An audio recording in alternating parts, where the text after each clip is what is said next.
Hey, Jason Hoosier with Hoosier Helpers. We're back today at the original food plot that we put in earlier this year. Check out the video up here. This is the video where I had the scary climb to till up a food plot. Unfortunately, the food plot didn't work really well this year due to some rain issue. We didn't have rain when we needed it. The seed sprouted, died, and then the whole food plot got taken over with weeds. So I've been asked to come back. I came back last week. I tilled up the entire area after I bush hogged it down first, got it tilled, got it ready. And if you've seen the video where we've got the Harrow reconditioned, we're taking this Harrow on its maiden voyage. Now, a couple things I had to do. I'm using bungee straps to pull the Harrow up a little bit. When I was loading it on the trailer, the front of the Harrow is so low that it won't go over the side rails of the trailer. So I just had to cinch them up, got it loaded on the trailer. I'm going to keep it cinched up, and you'll see why here in just a little bit. Part of what we have to do is we got to cross a ditch and then start going up a hill, and that ditch is kind of low. I don't want to snag anything or tear anything up. My main concern for this is the Harrow is 7 foot wide. It's pretty wide for comparing to the tractor, and I hope we have enough space between trees. So anyway, hope you enjoy, and please remember to hit like and subscribe if you like this content. Thanks.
So we're in the back of the two food plots that we're going to put in. Both of them combined about 1/4 of an acre, so they're about 1/8 of an acre each.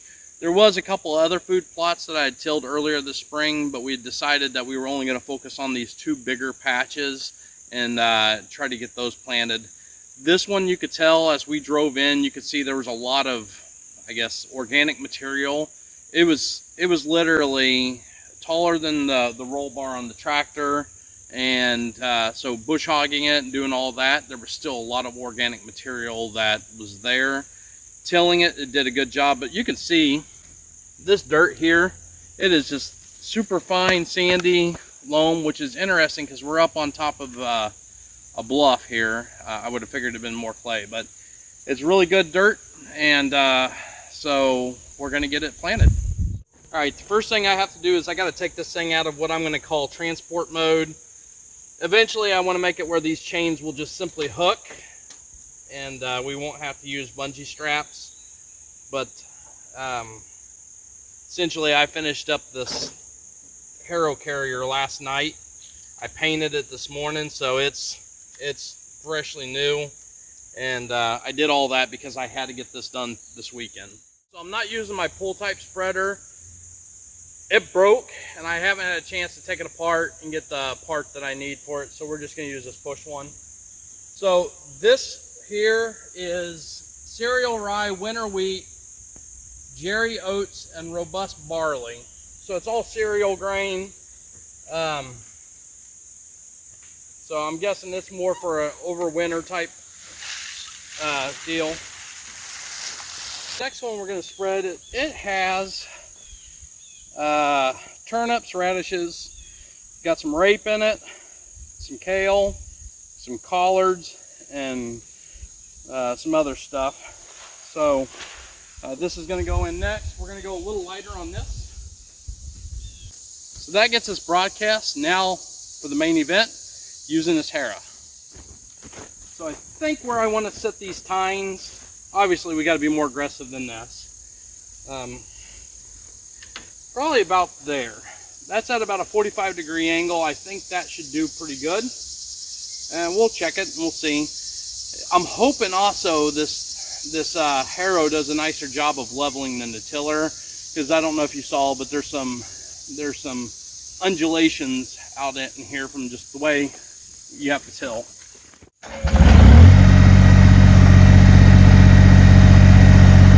Alright, so I'm going to lower the back.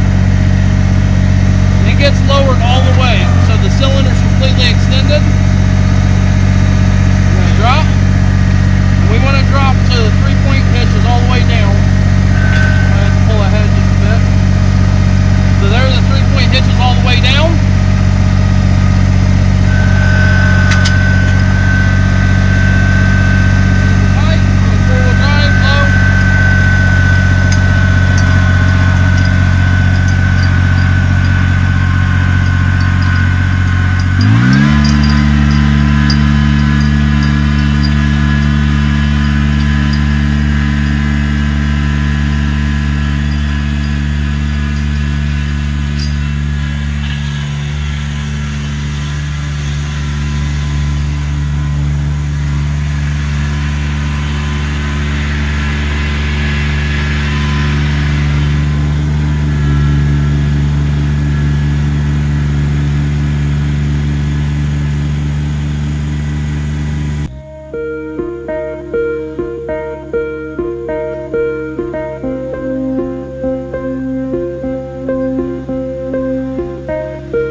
that's going to do the first patch. We're going to move over to the second patch, which we drove by. I don't know if you noticed it in the video there, but we're going to go back there, get it seeded and all that.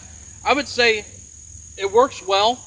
What I probably need to do is put some drops on the ends of the carrier tube, drop it maybe 2 inches, and then attach the chain there, because what I'm noticing is, since the 3-point hitch is up just a little bit above ground level, it's trying to, as it pulls tension, it's trying to pull the front of the Harrow up. So I want to maybe 2-inch drops or something like that. And if I do that, I'm definitely going to have to put some hooks that for transport, because we're already too low having to bind it up. And so if you put a 2-inch drop, that's going to lower it even 2 inches further. So then what you'll do is just loop the chain around a hook and pull it up taut for transport.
So that's going to do it for this episode of Hoosier Helpers. As you can tell, the ground was really dry. But we are supposed to be getting rain coming in basically Saturday night, all day Sunday into Monday. Hopefully it's a nice gentle rain and help bring the seed up. The Harrow worked really good. This patch especially, because the roughage that was on top was only maybe 4 foot tall. I was able to get it chopped up really good. And the back patch had a lot of horse weeds, and then it had ragweed and other just giant thick stock weeds that didn't chew up very well. This was mainly grass and some foxtail and different things like that. So this worked up really well. It basically looks like what you would expect after a field cultivator went through it. The Harrow incorporated the seed really well into the ground. That should stop the birds and other critters from eating the seeds right away. And as we get a nice little shower It'll help get that solid ground contact, not that the seeds all just kind of sprout and then die because there's nothing covering them up. So I think they're going to have a lot better success now. The first time I tilled it, I didn't plant it, but I think this will do a whole lot better. And then next year we'll probably do this one again, the back one, and then there's another one on the other side of the driveway here. We'll probably work it up as well using the same method as what we've done right now, but just planting a different crop. So anyway, hope you enjoyed. Thanks, and please remember to like and subscribe.